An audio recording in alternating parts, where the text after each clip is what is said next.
Welcome to abombtozzzax. With me, Colin Holt. And my friends Dan Snellgrove, Nick Kirk, and Jamie Firth. Here they come!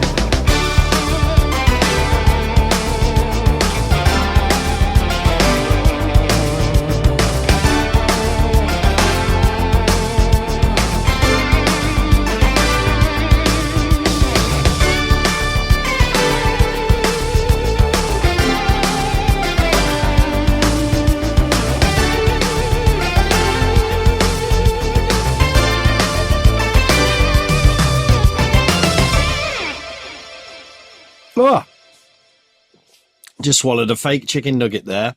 Keep that bit, Daniel. Okay. Hello, everybody. Welcome to abombtozzzax, my favourite Marvel character, where me and my friends or friend go through every single Marvel character there is, from A all the way to Z, or abomb to Zzzax, telling you everything you need to know. Joining me today was going to be a guy who hasn't been here for so long, the universe actually forgot he existed and wiped him out of everyone else's memories, is the introduction I was going to give to Jamie Firth. But sadly, again, he's not here. I gave him a load of comics to read, and a little while ago he said, I can't do this. I'm out. I don't think for life, but I think for this episode, definitely. But instead, we do have a man who, let's put it this way, when my dear friend Dan Snellgrove was forced to briefly, or is forced to briefly hang up his goatee, fake goatee, and his fake bald head, a man comes along and puts both those things on, takes his place, but inevitably it ends in violence. Because he just doesn't have the same moral core. I'm equating you with USAgent, Nick. It's Nick Crick. Hello, good. Yes, the actually stealthily hairy and surprisingly immoral Nick Crick. That's me. Stealthily hairy. So there's a whole bunch of hair under that head. A whole head. Yeah, it's just a ball cap, really. I just do it for effect. Looks great, and just for me is the wonderful thing. That's sort of Andy Kaufman level of dedication to the prank. Just doing it for the audio. It's completely lost on every listener. You can hear it. I think real fans can hear it. They can hear hair. Nick and I were together last night, had a wonderful time. Nick had a wonderful time watching me perform at him. I can confirm I did have a wonderful time, and I have not been paid for that opinion. He's not been paid. He paid me to enjoy it. Doing my new show, Jamie, not based on Jamie Firth, who's not here, although we did laugh that he was there as well, and we did end up, my character, Jamie, was wearing the same shirt that he was wearing and was called Jamie. And I said, it'd be funny if I turned up with your wig, his beautiful silver locks. But yes, we didn't go that far. Anyway, he's dead to me. We know this now. He's dead to me. He's pulled out at the last minute. So this week, we are talking about the Thunderbolts Asterix. Not Asterix, the character. It's not Thunderbolts versus Asterix. That would be fun. I'd watch that. You'd watch that. We'd all watch that. I think we've probably said that before. It feels like a thing we've said a few times. Thunderbolts Asterix is coming out. I think we can just call it Thunderbolts, can't we? It's coming out the cinema tomorrow. Very excited. When are you going to see it, Nick? I don't know, actually. I must admit, I'm busy this weekend going to the BFI a lot. Oh, lovely. Yeah, actually, yeah. Oh, see some proper movies, not silly blockbusters with... Sort of. I'm seeing Return to Oz with a Q&A by the director. Nice. Oh, really? Who's the director? A guy called Walter Murch. So yeah, he's going to be there, which is probably one of the freakiest children's films ever made. I loved it when I was a kid. I didn't think it was scary at all. Yeah. But looking back on it, it's a weird kids film. It's pretty dark. Sorry, I'm eating some chips. I told you, Nick. I'm sorry about that. That's all right. I'll keep talking to cover the chips. Sorry, my wife gave me a whole bowl of delicious food seconds before we began. Great, delicious food. Terrible timing. But yeah, Return to Oz, wonderful with the wheelies. Yeah. Around on their little wheelie hands. Yeah, brilliant. And then I'm also seeing a film called Slade in Flame, which is a mockumentary starring Slade as not as Slade, but as another kind of glam rock type band. It's like a sort of it's prior to Spinal Tap, but it's them playing like a prog rock band and their rise and fall from the day from the 70s, made in the 70s, and they're saying that, and then Noddy Holder's doing a Q&A afterwards. What? Why are they? Why did they do that? I don't know. I'm hoping to find out when I go to the screening. It just sounded like something mad to go and watch. I was Sounds incredible. Yeah. Is it just a one-off screening of both these movies? Yeah. BFI just tends to do, not always, they sometimes do a little run, but yeah, they're just doing one-offs of. Lovely way to spend your time. How much does that cost you? God, it's all about the money with me, isn't it? It's all Depends on the screening. I'm a member as well, so one of them was free because you get some free tickets every year with your membership. You get great. Well, go to the BFI. Don't bother watching Thunderbolts. I will watch it at some point, but it'll probably be next week. Okay, and then we'll catch up and do a little review of what we thought. Yeah. We'll talk about the characters, because the point of this podcast is you get to find out in detail from these two Marvel Comics experts you're listening to right now, giving you everything they know about the surprising stories of these characters. And as the movie's coming out, we thought, let's jump out of the alphabetical order and do all the characters. We've already done Red Guardian and Winter Soldier, so listen to that episode if you haven't already. So finally, we're going to do USAgent, Black Widow 2. We haven't done Black Widow 1 yet. It's fun, isn't it? It's cheeky. Yelena Beloved. She's Russian. That was Russian, but it sounded a bit like I was clearing up. It sounded a little bit more like you're doing a Shaggy impression than anything. Yelena Belovna. Yeah, it does, doesn't it? It does. Was that a good Shaggy impression? Pretty good, actually. It wasn't bad, wasn't it? Yeah. I remember being in New York 2000, so before that, everything kicked off and the whole world went awry, didn't it? Really, and still is. But 2000, and I remember hearing the song "It Wasn't Me" in a record store, and thinking, "Is this a joke?" I thought it was a joke, and then also thinking, "This is great and very funny." Was that Shaggy? Yeah, that was Shaggy. You got me red-handed. Yeah. Banging on the bathroom. Oh, we will continue later, but let's get on with these bloody Thunderbolts. Now, before we do, if you like this show, let's just give them the heads up, shall we, Nick? I've got a list here. There's a Patreon you can support us, where we have a reading list. Nick's been putting loads of work into it. You get some extra episodes. We do some funny little 10-minute episodes where we talk about some of the weirdest little off-cuts of the main ones we're talking about. You can also, if you join Team Zzzax, you can suggest characters and issues for us to read out, which we will be doing soon. We've got a couple in the tank. Apologies, we haven't got around to doing that yet. Thank you to Eyes on Legs for doing our music and editing. I'm going to say that right from the top. He does a very good job, and mainly thankless because I forget. Also, you can Google us, abombtozzzax at Google. Go on, Nick, you say it. abombtozzzax@gmail.com, and we will gratefully receive your emails, and we might even reply to them. Yeah, occasionally. Sometimes, not all the time. I won't. Nick does that. I stay on clear of that. We are also on Instagram, but most importantly, if you don't want to help us at all in any of those ways, please do tell your friends and review the podcast and give it some 5 stars if you can. You can give it less if you must, but just don't bother. Just give it 5, mate. So seems rude to give it less. 5 or nothing. Just 5 or nothing. 5 or nothing. Also, let's give a little shout out to Pablo, shall we? I feel like we should give a little shout out to one of our patrons, Pablo, who's been doing some beautiful work, which you can find on our Instagram. Have we been resharing on the Instagram? We've reshared them as stories. I'll put some out as posts as well, just so you can see the wonderful show-related images he's been creating for us. Yes, people who've been following the podcast know that we do like to relate these characters to characters from the sitcom Last of the Summer Wine. Occasionally, I haven't thought of a relevant sitcom for these characters, actually, I'm afraid, today. No. But Pablo we talked about how the Punisher in the LOTSW universe would play the woman who hunts down her husband who keeps having an affairs, whose character we discovered the real name was Pearl Scrimshaw, which is almost Pun Eshaw, sort of.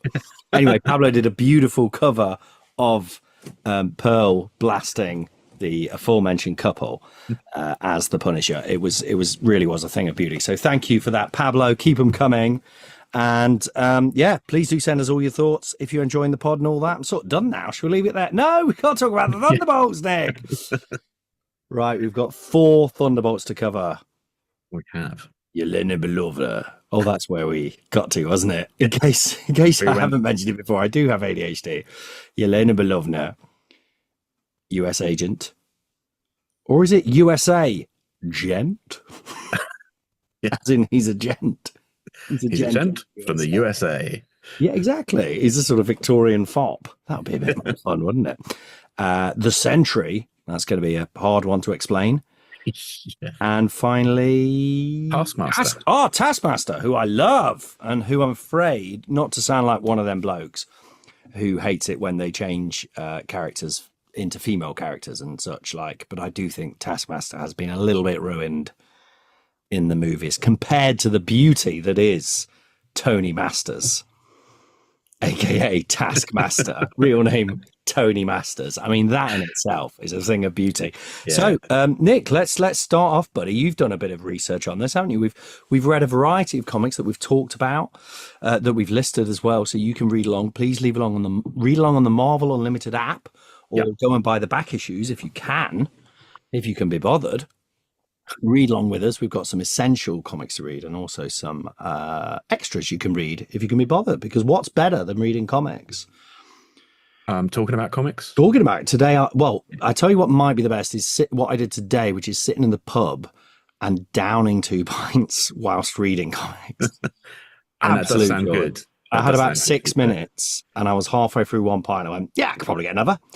It's the heat. It drives you mad, doesn't it? Yeah. I'm like Ned, but for pints. I'm not saying it. I'm not humping pints. Nick, get me out of this hole.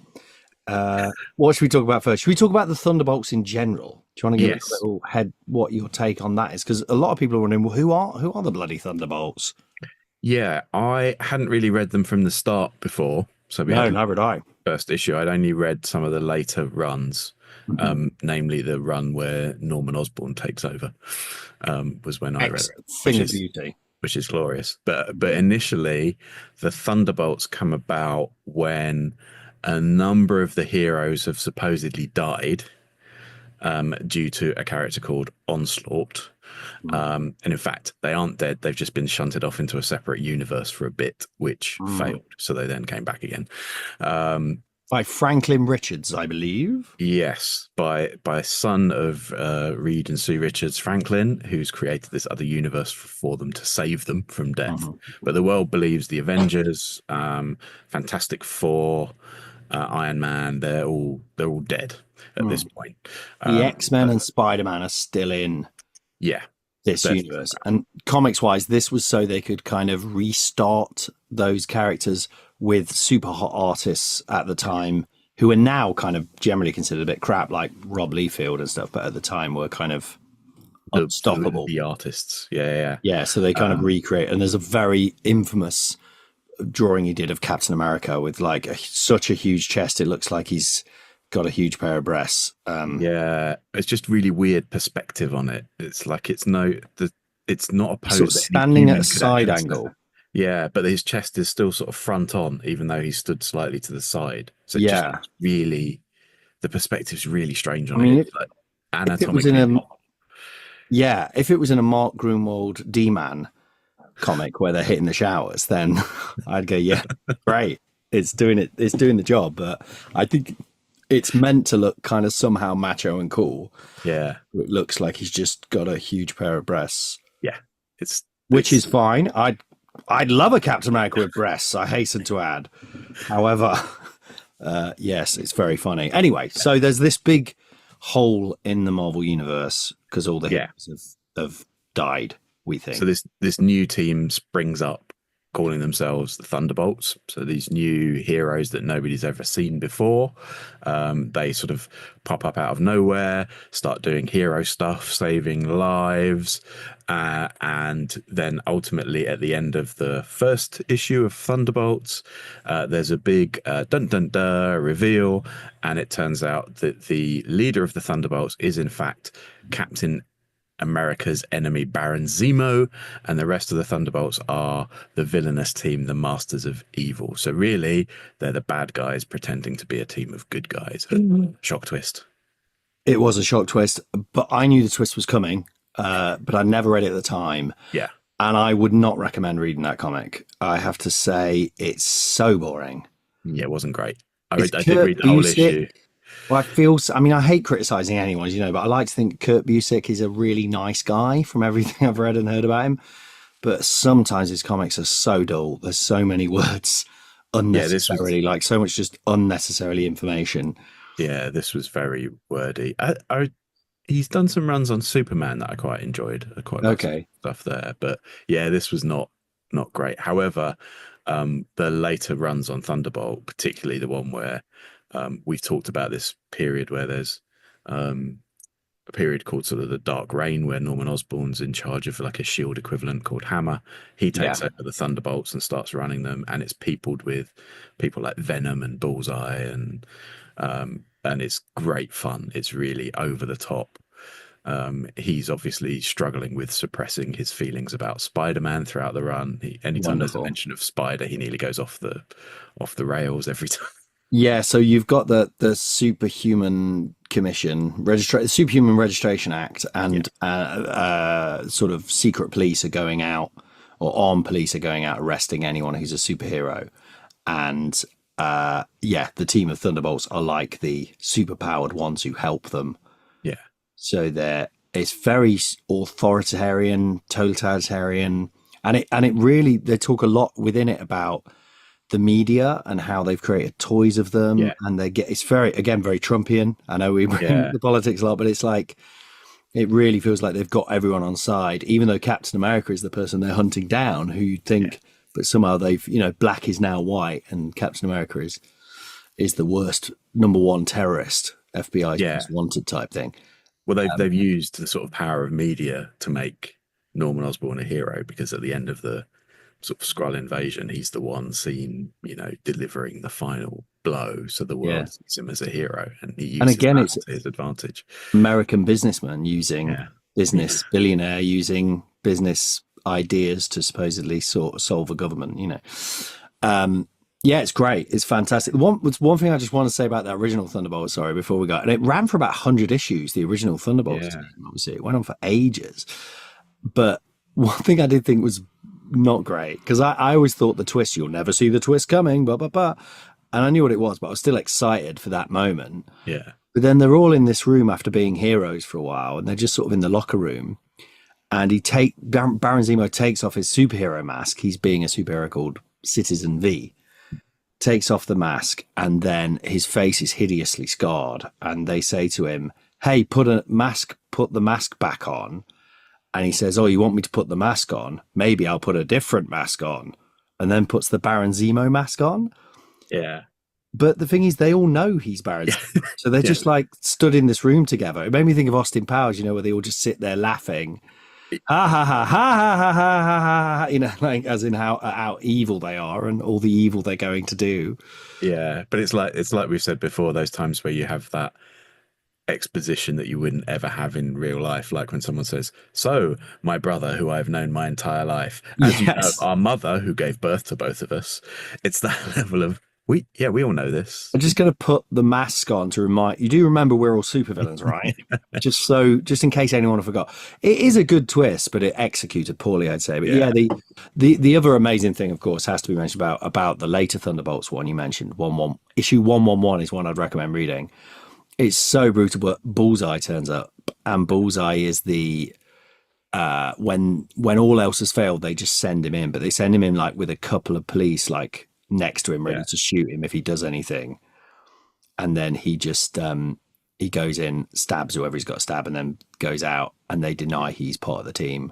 Yeah, he's sort of smuggled in and out away from any cameras, so nobody sees that he's part of it, and then they'll give some sort of cover story as to what actually happened to finish it all. I quite like that, where it's like they've got the sort of big, loud, monstrous ones in front of the cameras to distract, and then the actual quieter, more evil ones do the work in the background while the big ones are out there posing for the cameras. Yeah, but it doesn't quite make sense to me that they've got like Venom within that, because he's just horrible, clearly, Yeah. and also he keeps trying to eat people's heads, Yeah.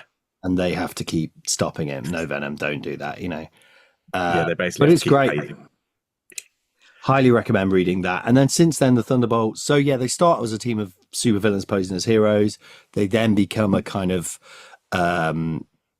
what's the word? Oppressive death squad, essentially, for a far right government, for a totalitarian government. Bit of fun. And then after that, Luke Cage takes over, and they, as a kind of prison warden type character, looking, sort of controlling them, where it's basically villains that he's rehabilitating. It's more like a rehabilitating situation. And then there is one more recently where Winter Soldier, Bucky, has formed them into this kind of Black Ops. Yeah. And that feels like that's been done to probably match up with what's happening with the film. A little bit desperately, I felt. Yeah. It's got Red Guardian in it and all that stuff. Although I've it was good fun. I enjoyed it. I've definitely missed something because Winter Soldier now seems to be calling himself the Revolution, and I've missed where that happened. I think that stopped again. That was a little period where he took over a country. Okay. Just for fun. But I think it turned out to be a scam. Him and Steve were actually worked it out. Steve Davis, snooker player. Steve Davis, yeah. It's quite a twist. Yeah. Dennis Taylor was in on it as well. All the 80s classics. Do you remember Cliff? Was it Cliff Thorburn? Cliff Thorburn. Cliff Thorburn. For some reason, I thought he was really cool when I was about 10. He was a snooker player with a big tash, sort of ginger tash. I think he was Canadian. I think he was Canadian. His name was Cliff, and it was a bit like Colin. So I was like, oh yeah, I'm Cliff Thorburn. We used to talk about snooker players. Do you remember in the 80s? They were superheroes or something. They were like, I mean, maybe we didn't talk about them like superheroes, but they were definitely top draw.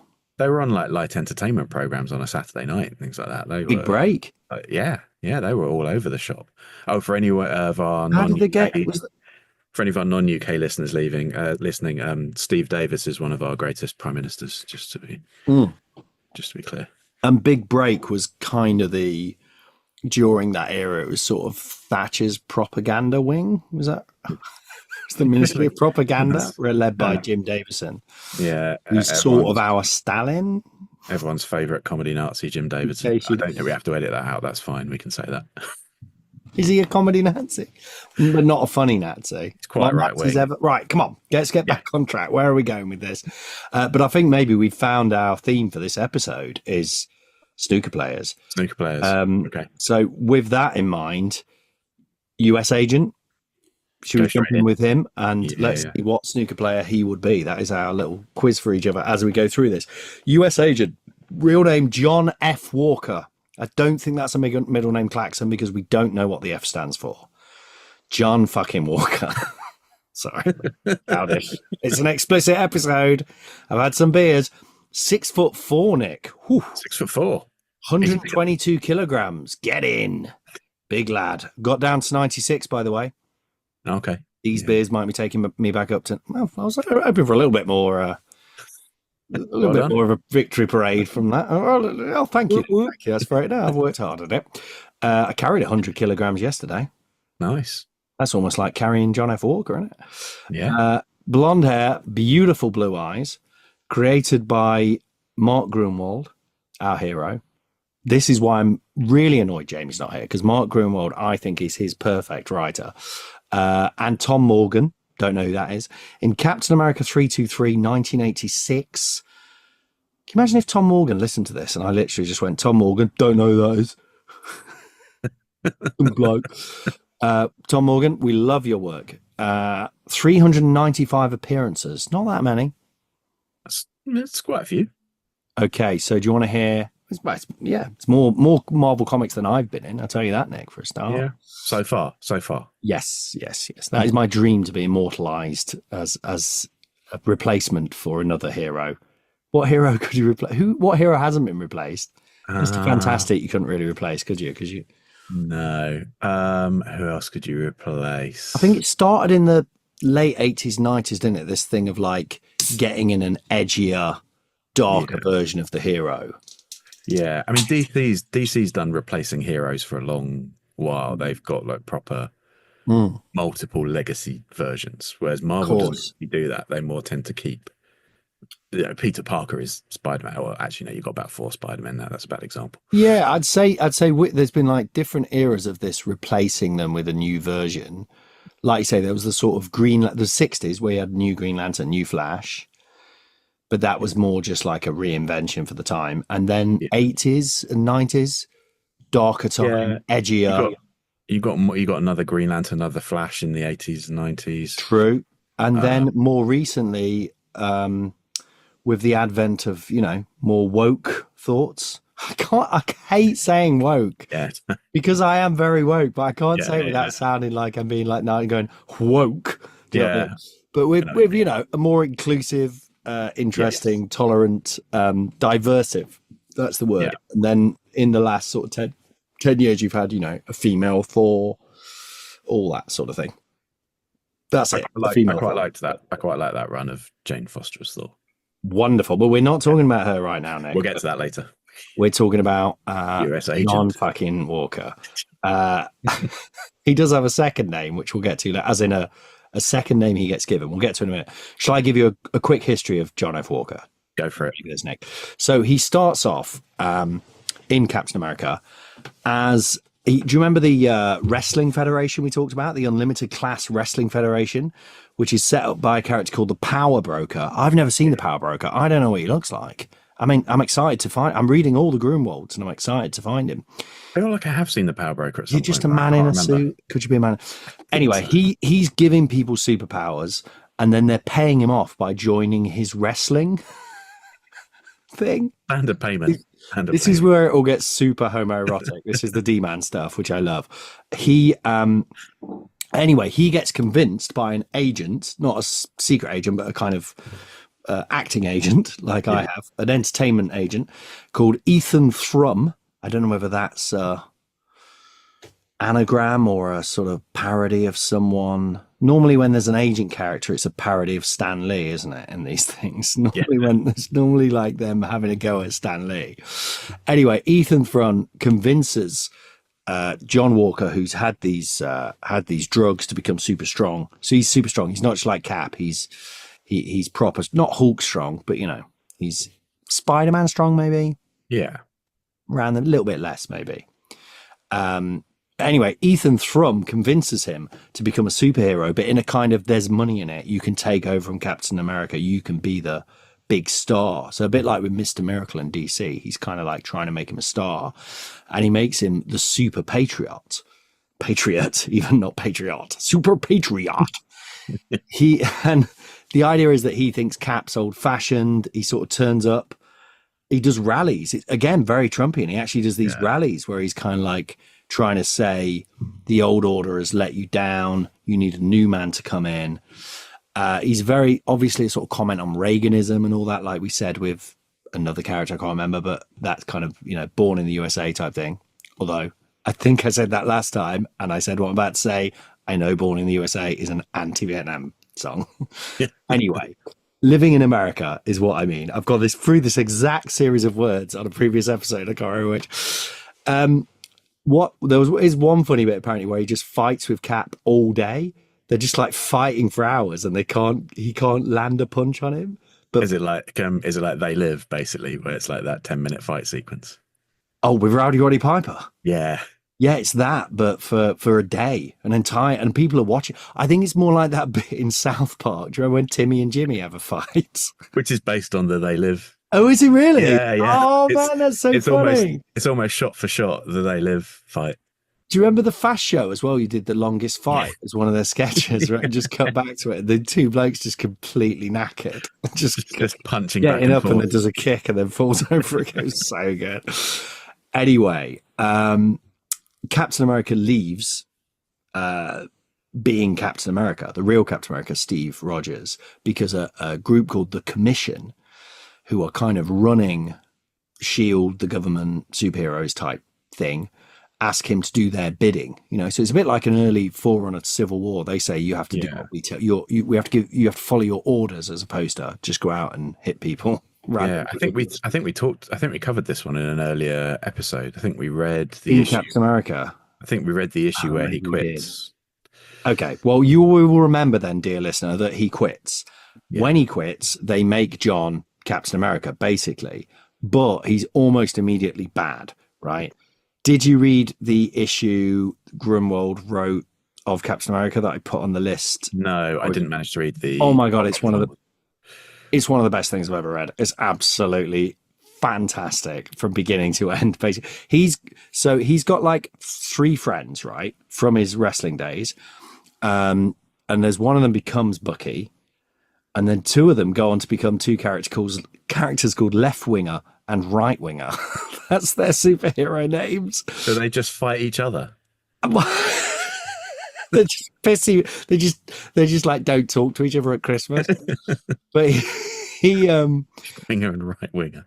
Oh, but it's wonderful. But this issue is so much fun because how can I explain? So he is being Captain America and his friend is being Bucky, and they're in this canteen, but they're drawn like sort of big, bulky blokes. Do you know what I mean?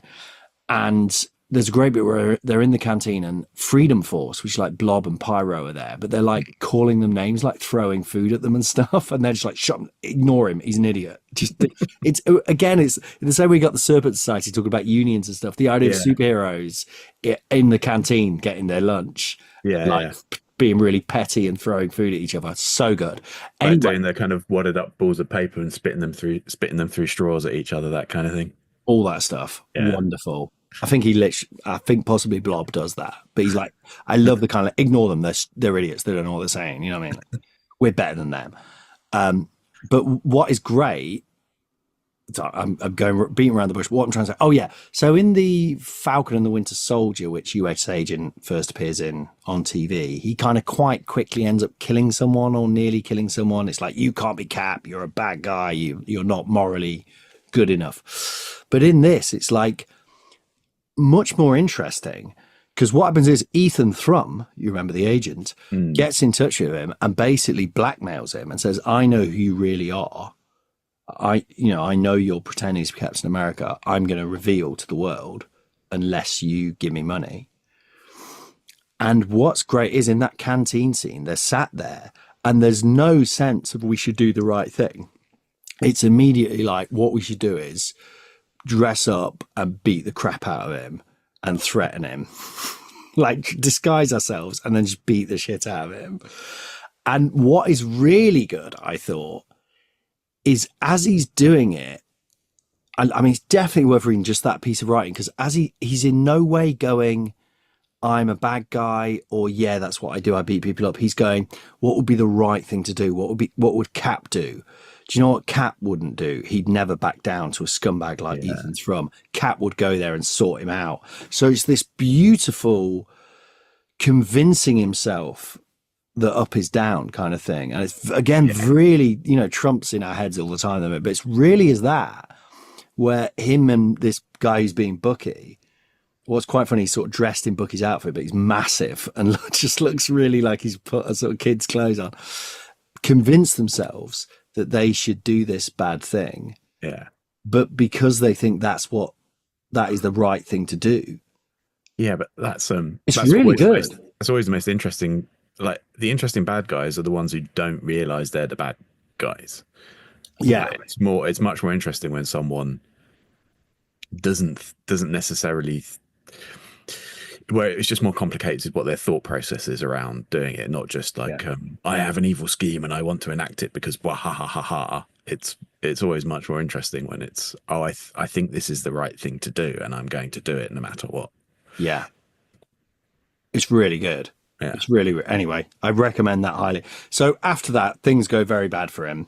Left winger and right winger try to expose him. They end up getting hideously burnt and then kill themselves because they're so hideously burnt. I haven't read those stories, but it sounds really unpleasant. There's some characters called the Watchdogs who are basically like the Proud Boys, very similar situation. They end up killing his parents. It turns out the commission's actually secretly ran by the Red Skull. When they find that out, they kick him out and bring back the original Captain America. Then he's seemingly killed, but actually it turns out he's been given a fake identity. Do you know what that fake identity is? He does. It does say it in one of the issues that we read, and I can't remember what it was. Jack Daniels. That's it. That's the name they give him, Jack Daniels. And of course, his superhero name is the USAgent. Yeah. And that's when he comes back as the USAgent, and he's brought back as literally a government stooge. Which we can talk about that mini. I realized I thought we'd spent much less time than because my clock's gone wrong, and I realized it's almost 9:30. Anyway, yeah, he comes back as the USAgent. And then from there, he joins the West Coast Avengers for a while. He gets involved in various events. There's one we looked at where he essentially becomes Judge Dredd. Like, they literally give him Judge Dredd's outfit. Do you remember that one? Yeah, you showed me I looked at the cover for that one. He's basically got the kind of, Judge Dredd helmet. And, really weird. But just crap. What I love about him is crap happens to him all the time. He loses his arm and leg at one point, becomes a prison warden. He's always on the wrong side. So when Kingpin takes over New York, he's like... ends up kind of convincing himself, I should be on that side. Yeah. It's brilliant. And I think he's really good. You could see him, like, he's a horrible character, but you could see him as, it's just crap. It's just like a rubbish Captain America. But he's a Republican Captain America, and he is. Yeah. But even then, it's not like just very simplistic, Republicans are bad, Democrats are good, or anything like that. He's not a bad guy. No, he thinks he's doing the right thing. He just gets it wrong all the time. Just constantly gets it wrong. Yeah, like you said, that Kingpin one, he's the sort of person that follows the letter of the law instead of a moral code. So if the bad guy's in charge, he takes orders from the bad guy because they're in charge. He's got that level of sort of unthinking obedience to certain things.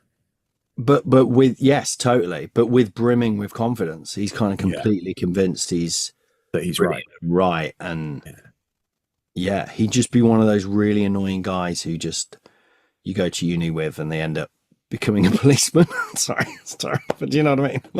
or prime minister. Or prime minister. But would be kind of funny with it. I think he's kind of funny. He's got a sense of humor. He's got a kind of fun to him. It's really fascinating. And there's a really funny bit. We read the USAgent mini where he's at the West Coast Avengers. Oh my God, that scene where he's at like the party.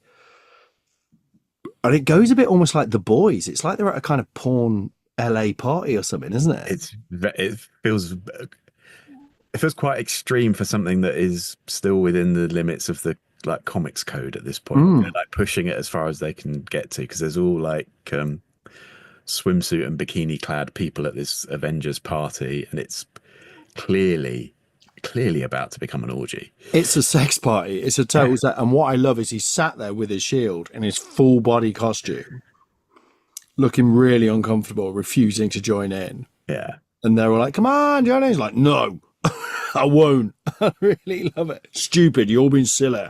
Yeah. And he goes back to his room and they've basically put a blow up sex doll in his bed. Yes.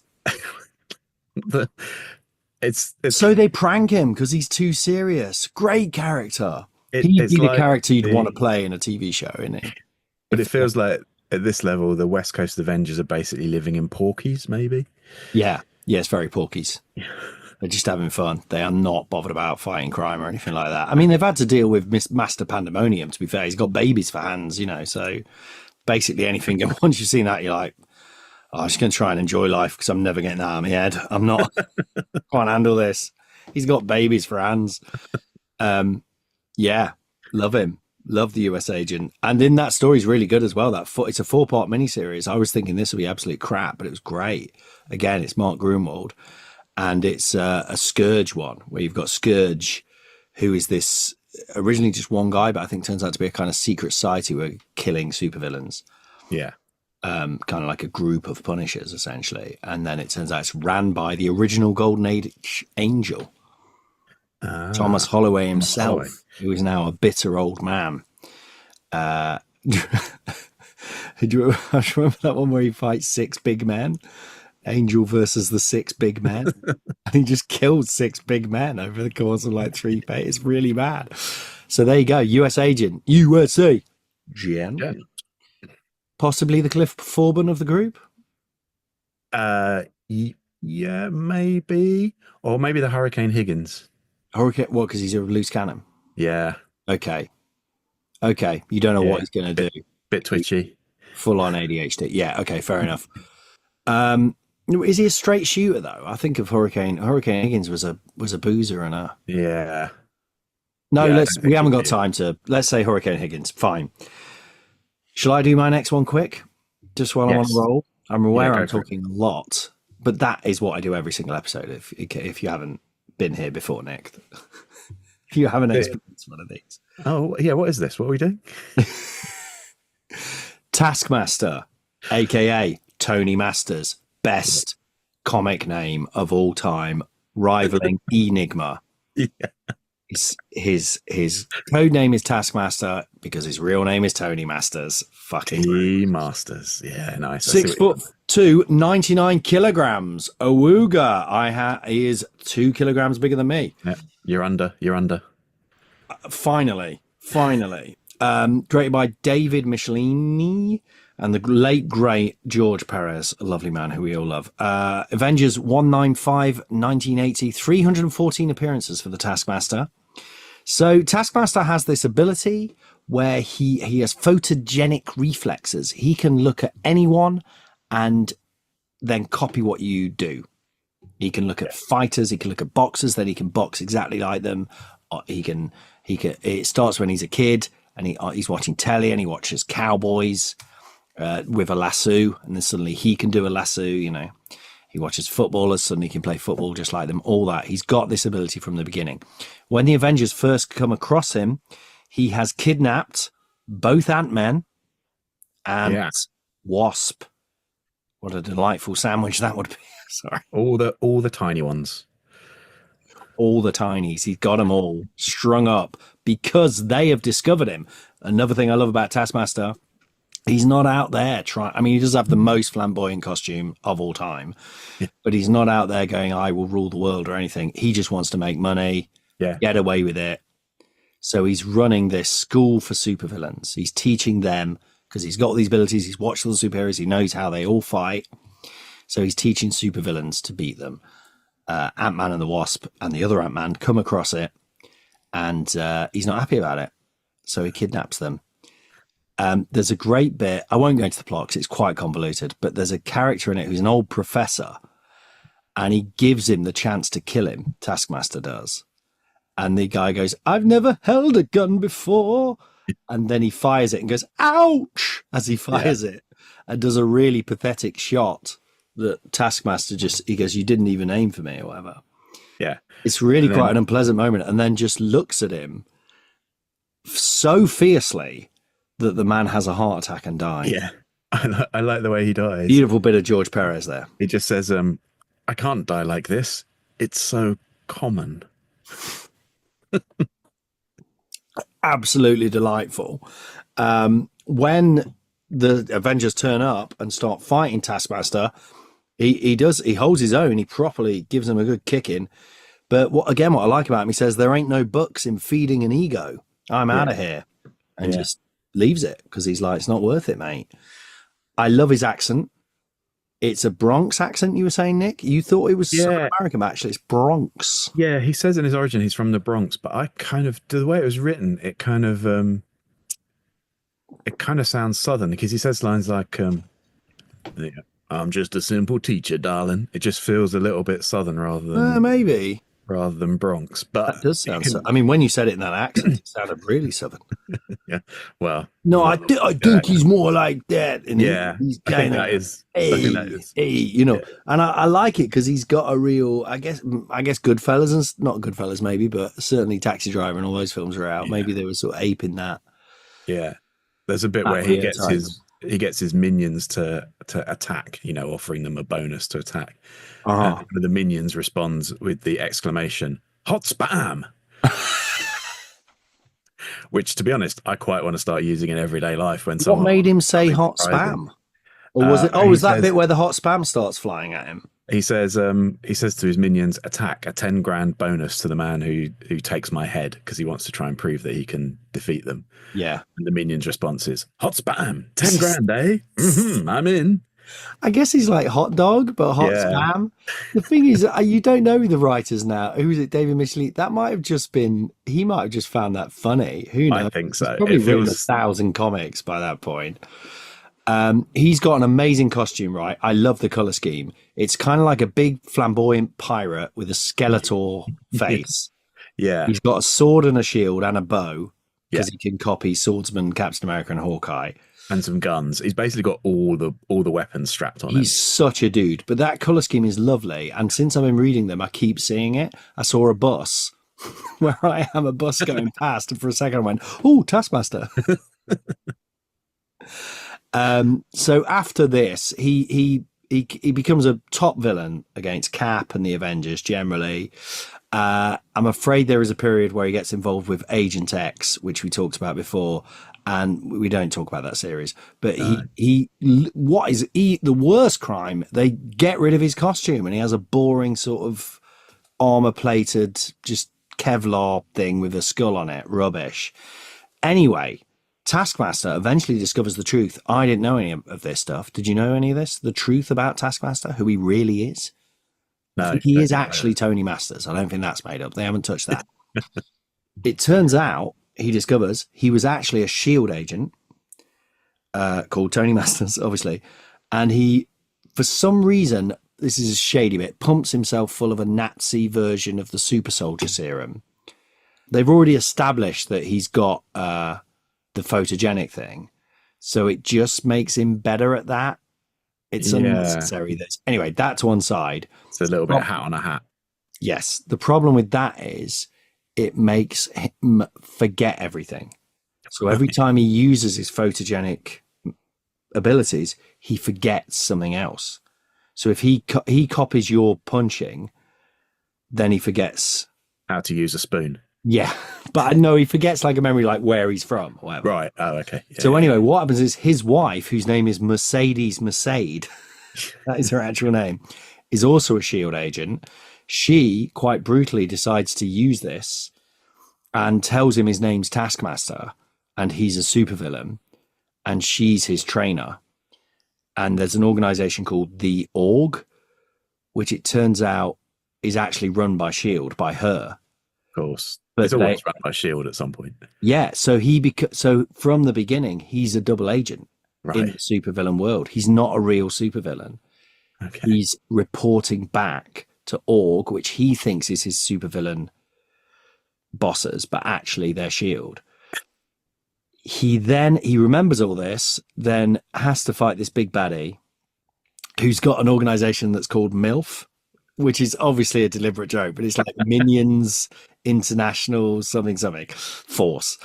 But when he's fighting the big baddie, he has to use all his photogenic memories, and he punches him as like everyone at once. And there's this really good image where you see him, but it's got like Spider-Man, Wolverine, and all them, but just like a leg of Cap's leg. Do you know what I mean? A Wolverine. It sounds worse than it is. It looks great. Mr. Fantastic's buttocks. Yeah. It's kind of weird, but but in doing so, he completely forgets again. And then what it is that he will, because he feels guilty about what happened originally, which I can't actually remember what that is, but from then on, that's why he'll always go back to being a villain. So this is a very Memento idea. So this has happened about 5 times. Okay. Every time. And she's at the end talking to him and on the phone, and he's like, "Who is this?" And she's crying, but goes, "It's the Org. I've got you your first mission." And he's like, "Okay, tell me where I have to go." Brilliant idea, but what do you think? I mean, does it kind of, do we just prefer him as a dude who runs a supervillain school? Yeah, I do. I feel like that's too many levels. I think just him being, I like his origin of, I discovered I had like this photographic memory for people's moves. So I looked at all the superheroes and thought, nah, I'm not going to be one of them. I'll just be a supervillain and earn some money making a supervillain school and teaching people how to do it. I quite like that as an origin. It's quite fun. Like that bit in Wolf of Wall Street, you know, how do you sell someone a pen? Say, have you got a pen? No, here's one. There's a gap in the market is what I'm saying. Yeah, I like it. It is good. But I also do like that other story, but I just think it's It- yeah, it's not. Could It's, you not- do it's it a nice with anyone idea. else? Yeah, it's a nice idea, but I think pick someone else for it because it's his. I quite like his simple origin of just like, I just thought, oh, this will make a good supervillain. He's a bit of a geezer, isn't he? He's a bit of a bloke who you'd meet you'd work for who ran a pub or something. Who was a bit dodgy. Yeah, it's like he just wants to make a bit of cash, mate. But also he's really good at it, is Yeah. what I like. But he's got no real ego, as he says. He just runs away. He'll happily run off if he realizes he's losing, that kind of thing. Yeah, well, He's no coward. He's only in it for the cash. So if he's not going to earn cash out of it, I'm not. It's great. And then from then on, he keeps flitting between being sort of a hero, sort of a villain. And as with USAgent, he joins Norman Osborn during the Dark Reign. There's a great Secret Empire series, which is a series where Cap turns out to have been working for Hydra all along, which obviously turns out to be a kind of imaginary but real thing. Anyway, it's a cosmic cube thing. It's always a cosmic cube thing. It's always a bloody cosmic cube, but just that little see-through box with a bit of spaghetti in it just ruins lives. Anyway, Taskmaster, love him. Love how they show his abilities. Love his abilities. Very satisfying to play with. I love how he's out for himself. I love how he changes sides easy. I love his accent. And most of all, I love that beautiful costume. It's a 10 out of 10 from me. Yeah. Would he be the Ronnie O'Sullivan? Or are we talking 80s only? No, I think we can branch it out, mainly because I don't know that many snooker players that I can't remember good that point. many. So yeah. Well, maybe let's he'd pick be the Ronnie Stephen O'Sullivan. Hendry. No. All right, Ronnie O'Sullivan. No, I think Ronnie O'Sullivan more than. Okay, Ronnie O'Sullivan as Taskmaster. Yeah. As I mentioned before, unfortunately, in the Marvel films, the Taskmaster is just a completely mute woman. Yeah, it feels like it's one of those ones where I don't know why you bothered using that character and that name to make something sort of completely different. Why not just either? She's not even called Tony Masters. My idea, I think they can keep. I'm perfectly happy with a gender swap, as you know, Nick. Yep. You met me when I was playing a woman. I did. But which is not quite the same thing, admittedly. But I think there's a strong suspicion that character is going to get killed immediately because all the other characters go on in the movie because all the characters go on to be in Doomsday except her. Everyone feel a bit bad for the actress. Yeah, I feel like they've removed a small element of jeopardy from that. Yes, but I reckon have someone at the end pick up the mask, and take over the role, Tony or some. Masters.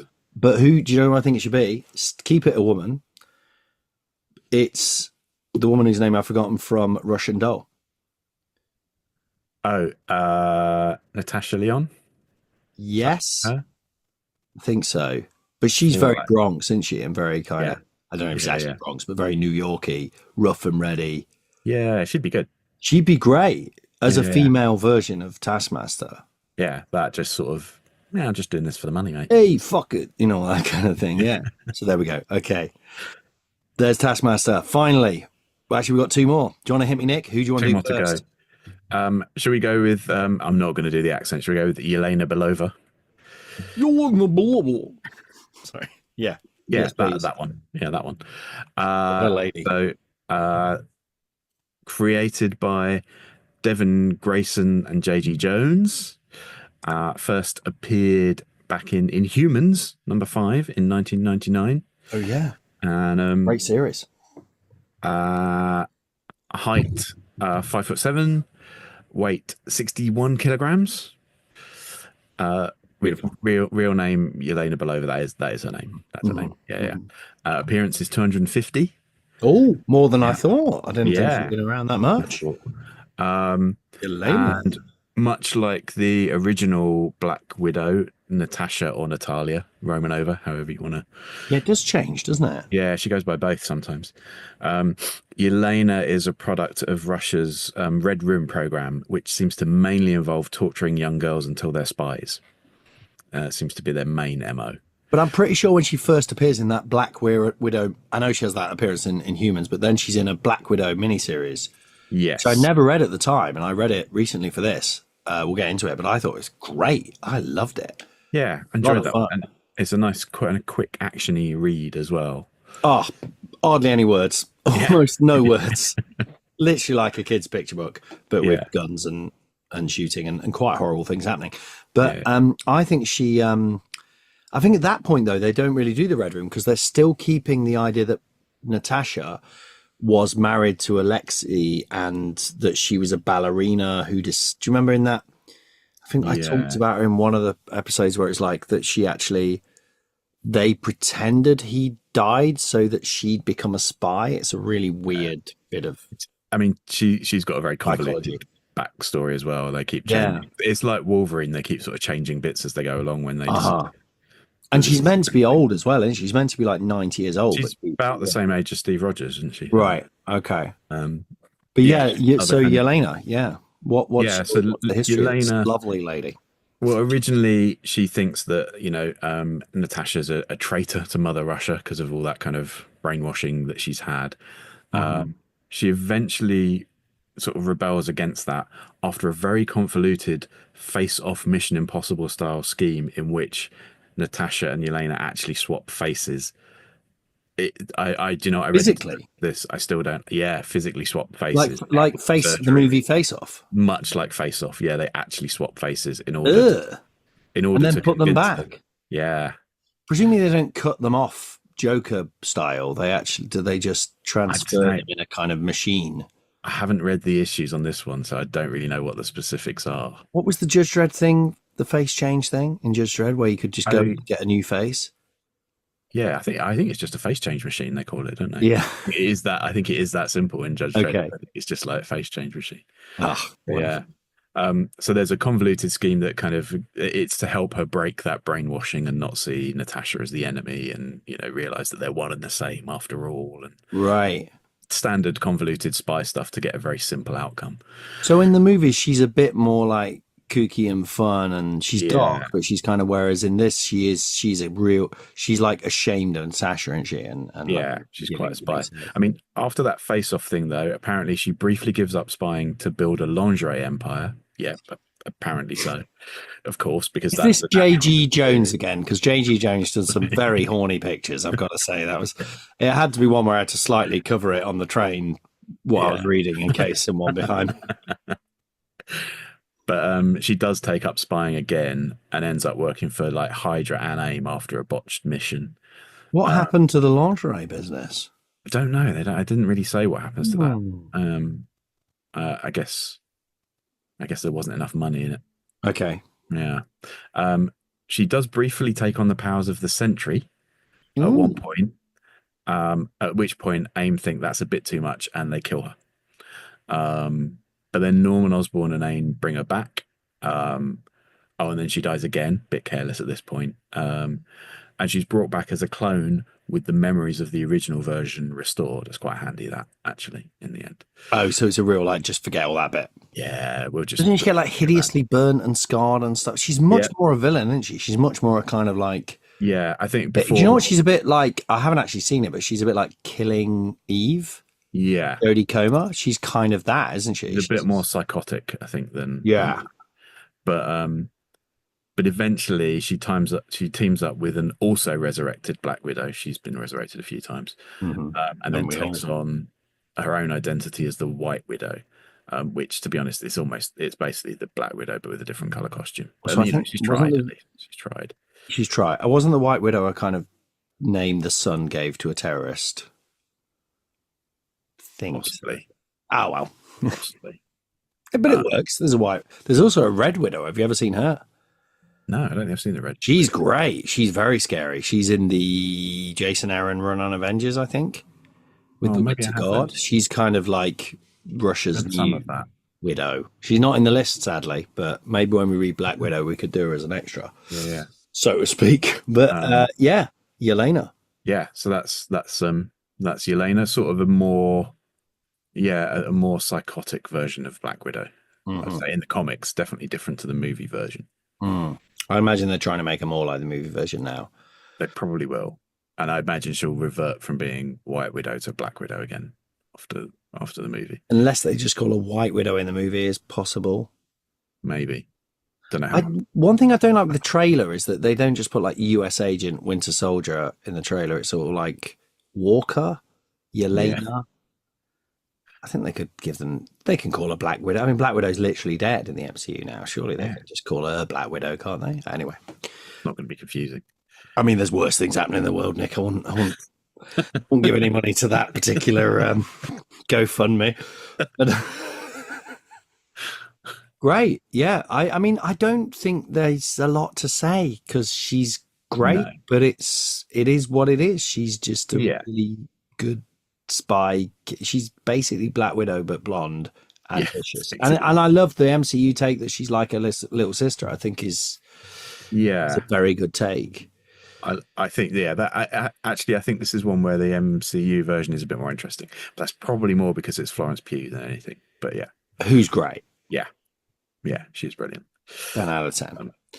Finally, I don't know who she'd be in snooker. I mean, women were barely allowed in the building, I believe, back in the 80s. That is true. I mean, they're all smoking the whole time, weren't they? They'd have a fag on while they were playing snooker. Brilliant.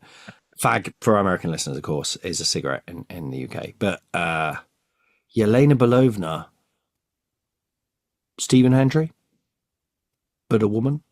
He is almost feminine. He was so fair. He was almost androgynous, wasn't he? Bless him. Yeah, I think Stephen Hendry. Let's go with. He was the young boy. Yeah, young boy king.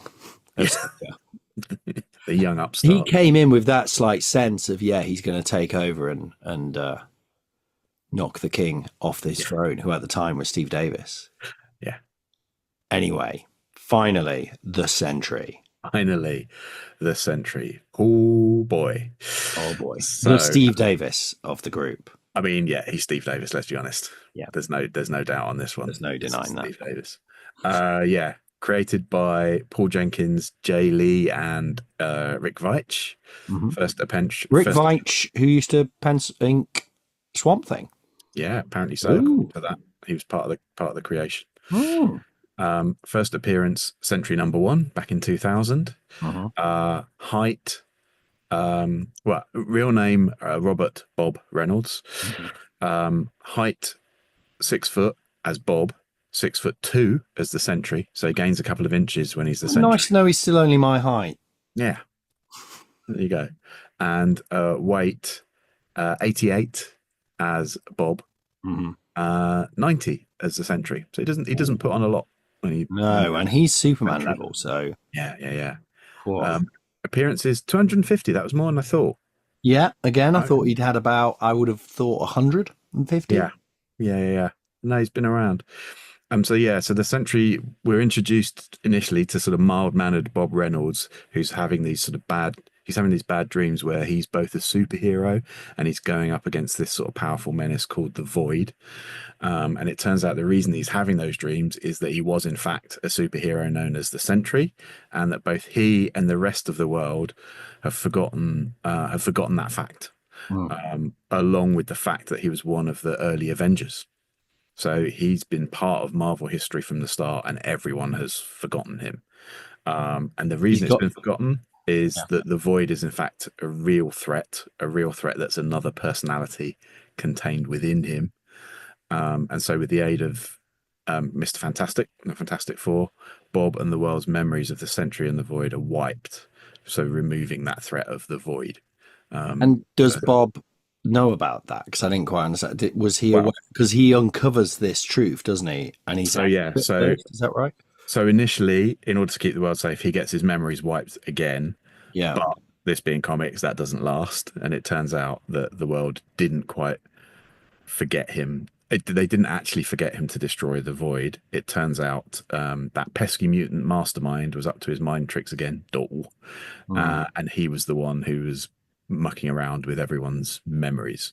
With a kind of general character, wasn't there some evil general? I think involved? so. Yeah. So is that the Bendis stuff? It's it must be, because it's New Avengers. He joins up with the New Avengers after this, so he comes back as the Sentry, joins up with New Avengers, and after some jiggery pokery in which he becomes separated from the Void and flings him into the sun, he discovers that he became the Sentry because he was a recovering meth addict who stole some knockoff super soldier serum. Yes, he's another byproduct of people trying to create another Captain America. Just keeps happening all the time. Lots of knockoff super serum. Yeah, give it up, lads. So he spends a bit of time with the Mighty Avengers and the Dark Avengers, as well as the New Avengers. So many Avengers. He kind of becomes Tony Stark's lapdog almost, doesn't he? He kind of, because Sort of. I mean, the thing to Yeah. point out is Sentry is Marvel's Superman in a Effectively, sense. yeah. So If he's an elevated pitch will be, what if it was Superman, but he's schizophrenic? Is Yeah. essentially what it is, isn't it? and also But he's a got bit that more level power. of power. He's the power of 10,000 suns. Yeah. That's what And he's- also, if anything, a bit more powerful because he seems to be able to change reality a bit. He has all the kind of super Oh, strength, really? flight, all of that, but also they say he's a bit like the Scarlet Witch in that he can alter things. And so he'd be more dangerous than the Scarlet Witch if he went off the rails. Okay. And bearing in mind that she, changed the entire world. Oh, Nick, she caused a right bloody mess. Yeah, what a ruckus. Yeah, he's one to watch out for. He does get killed, and then he comes back as one of Apocalypse's horsemen. I mean, who hasn't been one of Apocalypse's horsemen these days? And then eventually, after going back to being the Sentry for a bit, he does get killed again by the super evil king of the symbiotes, Null, who sort of rips him apart. He spends a bit of time as a ghost, a little bit of time as a revenant, which is basically a host body for hundreds of ghosts. Right. And then he's back to being dead for good for now. He'll be back. Is he dead? He's dead at the moment. He's dead at the moment, but let's face it. It's a funny one. You can't really talk about the Sentry without going into the meta thing of it. Yes. Because, of course, I don't know if you're about to say this, but when it was set up, it was done as a really good prank. Because, did you know about this? Because it's the idea Paul Jenkins that they'd found unprinted Stan Lee. I think just Stan Lee, not Jack Kirby, which is a bit naughty. Oh no, that was they made up an artist. Yeah. And the artist was like two other artist names or something like that. But it was an unused character from the original Marvel lineup of the 1960s who was the Sentry. Yeah. And they pretended that they were going to bring him back and do that. And well, they did bring him back, but then it turned out it was all fake. It was all a big hoax, which is a lot of fun. But the nice thing in that first Sentry issue is they have panels of his early memories that look like 1960s Stan Lee issues. So they've done the kind of thing, and then when he remembers kind of other periods of his life, it looks like the 70s and the 80s. So they've done lots of this kind of lovely stuff where it's sort of trying to make you feel like there was this genuine history for this character. Yeah. And I like the idea that was friends with Reed, and he was the only person the Hulk would listen to, the only person the Hulk could calm the Hulk down. Yeah. But I felt disappointed. I'd never read that series. I'd only read him within the Mighty Avengers, where in that thing, he's more like a kind of, we've got a secret weapon, we just have to keep him calm. But when we point him at something, he just destroys everything, which was fun, but felt very Image, very, what if Superman ripped your head off kind of stuff. Yeah. Which is fun, but also like, well, then everything's kind of off. All bets are off in a way. But I felt like that one, I was really excited to read it. And I got to be honest, I was a bit let down. I just thought it was a bit confusing. I thought it was trying to be Alan Moore, Miracle Man. But obviously that had been done a long time before and was a lot cleverer. Yeah. And this just felt quite, do you know what? I actually felt like some stories I wrote, like a mini play I wrote once, which was kind of the same idea, like a guy in a job center who's a bit of a slob, but actually he secretly knows the universe is about to be destroyed by this and only he can stop it, that kind of thing. Yeah. Which is fun. I always like those ideas, but I didn't feel it was executed that well, if I'm honest. It was partly the artwork, which is really good artwork, but kind of quite hard to understand who's who. And yeah, I would agree. So I read this when it came out and I remember really enjoying it at the time, but rereading it again now, I don't think it holds up as well. I really enjoyed it at the time, but I don't think it stood the test of time on this one. It's got some nice stuff in it, but yeah, it wasn't as enjoyable as a reread. as much going back to it. Not at all. Really So, didn't. The Inhumans, yeah. which is by the same guy, I reread, and I loved that. Paul Jenkins, by the way, apparently had never read any comics and had no interest in them. And he just befriended, I think it was like Jimmy Palmiotti. Palmiotti, yeah. But yeah. And his wife, because his wife's a artist as well or something. And they just somehow went, oh, you should try writing this. And then he just wrote the Inhumans. Like they just gave him a stack of comics and read them. I mean, I'm sort of paraphrasing from an interview on another podcast years ago, but or at least a year ago. But yeah, I kind of good on him, you know, and I feel like he's full of ideas. Yeah, and he really doesn't mind. He wrote Wolverine Origin, which is horrible, which is the true story of Wolverine, which is just horrible from start to finish. But good on him in a way for just doing some mad stuff and throwing. I feel like he did a run on. I feel like he did a run on one of the Spider-Man comics at one point as well. Yeah, I think it was Peter Parker, Spectacular Spider-Man, maybe. Yeah, one of those. There you go. That's the Sentry. I'm really excited to see what they do with the movie version. I think. Yeah, I think he's going to really. He's kind of at the heart of it. I think he's kind of. Apparently, him and Black Widow are the best things in it. Okay, yeah, and I'm looking forward to seeing what they do with it. Yeah, right, and who doesn't want to watch more Florence Pugh's Black Widow? Yeah, she's pretty awesome. She is great. She's just everything. She's a real movie star, eh? Yeah. Definitely. Yeah, that's the Sentry. Right, where do we put these guys in the order? We've done them all. Unless you have any, do you have anything else to add, Nick? Don't feel you have to, because that was it. That was it on the Sentry. Beautiful work, sir. Important work as well. I hate important work. So we started with USAgent. Where do we put him in the order? I've already done this in my mind just to speed things up, but you feel free to disagree. I put him in my mind. I think I've forgotten now. Below Spider-Woman, above Abigail Brand. Where have we got him? Maybe. Yeah, I think that's fair. I'm all right with that. No, actually, I take it back. I don't think he should be above Adam Warlock. That just feels wrong. Is that too high? Oh, yeah. I don't know if would I put him above Rockslide and Anoli? We do love Rockslide and Anoli. Yeah, maybe. Okay, above Shadow King. Above Shadow King. Yeah. Okay, fine. Yeah. I thought I'd worked this out. Looking at the list, I was like, oh, maybe. Yeah. We love Rockslide and Anoli on this podcast, quite frankly. Then we did Taskmaster. Right, so I'll tell you where I'm going to put him. What do you reckon? In between Captain America and Elektra. Ooh, that is high. Big fan of Tony Masters. What can I say? I mean, I like him. I don't know if I'd go that high though.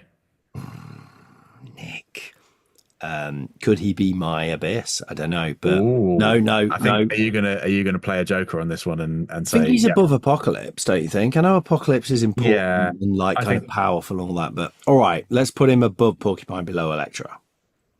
Above Porcupine. Oh, yeah, come on. Yeah, right. Okay, Tony, come on. Tony Masters is as funny and silly an idea as Alexander Gentry. Come on. But not just because I find him funny that he's called Tony Masters, but I love his look. I love his attitude. I love the idea of him. I love how his abilities work. He's top drawer. He's top 10. He's in number 8 right now. Who's next? Yelena Belovda. Again, pretty high. She's good, but I don't know if she's that memorable, if you know what I mean. I enjoyed them. Yeah. But I think she's a character I just wouldn't think about that much. But I liked her. But yeah, maybe. Is she above Gambit? That's what we always say. She shouldn't be, should she? Where is Gambit? A lot of people listen to our Gambit episode. It's very popular. I feel like we might have to bow down to public pressure. I don't know. Is she? No, she's probably not above Gambit. She's very cool, but she's not. She is literally just Black Widow, blonde hair, and a bit of an attitude. So yeah, I think below Gambit, above Hellion is fine. Brilliant.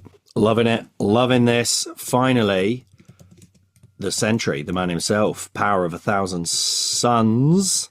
I mean, if I imagine the power of suns, 1,000 suns, it means like 1,000, just 1,000 young men. And still be very powerful, to be fair, but less powerful. Yeah, depending on the men, I guess. Oh God, you still have some beers. Is that my level of humour this night? Like, what if I sun like was the other sun? The other way of writing the word sun. Sorry. Okay, where were we? I mean, I like the Sentry, but I think the problem with the Sentry is like he's too powerful, so it's hard to know what to do with him. He's so powerful, it becomes like it's like you said, they kind of keep him as we just need someone to go in and destroy things. We just need him as like a weapon to point. He's too powerful to like do anything with properly. So I don't know if I'd put him that high. I don't know, but he's interesting, right? He is interesting, and I do like that kind of meta origin and the element of not knowing whether him and the Void are there's a little playing around with him and the Void feel real? like they- Is one the main? Is one the other? The secondary? Is the Void the main personality and the Sentry's the imaginary bit? But Yeah. as I say again, it is a slightly disappointing Alan Moore, isn't it? It is Yeah. kind of like Alan Moore would make this Is he? actually satisfying as opposed to just like again, like we were talking because you came to see my theatre play last night, and we are talking about that kind of theatre where it's a bit like, well, is it that or isn't it? Who knows? And I do like that sort of thing. Oh, I was going to say I don't like that sort of thing. Oh, right. I don't. Well, as in, but I don't like my own play. That's what I'm saying. No, but I feel no. What I'm saying is, I guess I'm not against some sort of ambiguity or leaving stuff to interpretation, but I feel like there should also be an answer. Yeah. And I feel like maybe it's just a little bit like an idea, but what am I even saying? But also, he does look like a big yellow Superman with long hair. Also, I hate that they draw him like. I hate it when he gets long hair and looks like that guy Fabian? Was it Fabian or Fabio? Yeah, Fabio. Yeah. Not for me that bit, but yeah, he is very much like 90s Superman with long hair, and it does feel a bit like that. Yeah. Yeah. I'd put him below Angel Salvadore.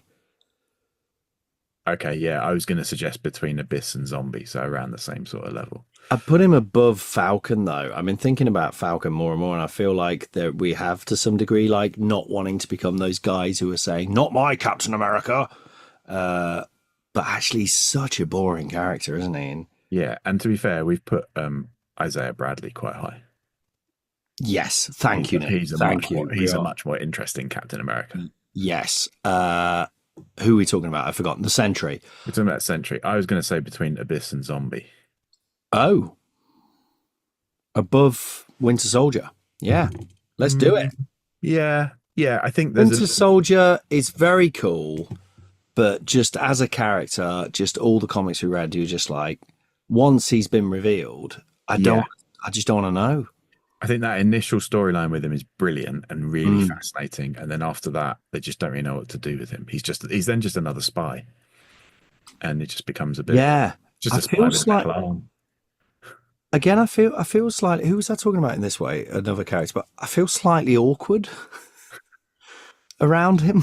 Reading him, like it's a bit slightly embarrassing. Oh, I was talking about Jason Momoa in Minecraft when he's trying to be funny. You know, I feel slightly a bit like that. I'm like, oh, mate. Oh, I see what you're trying to do, but can you stop now? Yeah, I just feel a bit cringe for him. That's so funny that I feel cringe for a superhero character who doesn't exist. Like, I feel awkward reading his stories. Very neurodiverse. All right, fine. Great. Well, we've 4 beautiful characters. Very excited about it. What about the Thunderbolts themselves? I mean, we need to put them kind in of the weird. groups, There's don't we? almost at least 2 iterations, but all in all, where do we put them as a group? Are they above the Serpent Society? No. NO spells no. No. Are they I above really the like new Serpent X-Men? I don't think they are. I like the new X-Men. Yeah. Are they above AIM? Oh, AIM are fun. AIM are fun. Should we put them between AIM and the Morlocks? I think so. Yeah. Okay, that is not the movie version because we haven't seen it yet. We don't know. No. And we are not. We are going to talk about the movie. We're going to talk about the movie and how it relates to the comic characters. But generally, we're not reviewing the movie characters. Just to make that, you've got to have some rules, Nick. Otherwise, it's just chaos. And one of the rules are we are very specifically discussing and reviewing the characters as they appear in the comics. Right? With some relation to the film, but primarily the comics. We can reflect on their appearance in the film. Of course. We are only reviewing that. So, which is going to be interesting when we get to Iron Man, for example. I mean, interesting for me and you and possibly Pablo, but I think Iron Man, Pablo, please do let us know if that concept's interesting to you. Because Iron Man, of course, quite a dull character for a very long time. Or quite a... I haven't read. I've read a lot of recent character, and then Robert Downey Jr. has obviously, in the same way Florence Pugh has, turned him into one of the best characters. Yeah. So that's going to be tricky. Well, that will happen when we get to I in about 2042.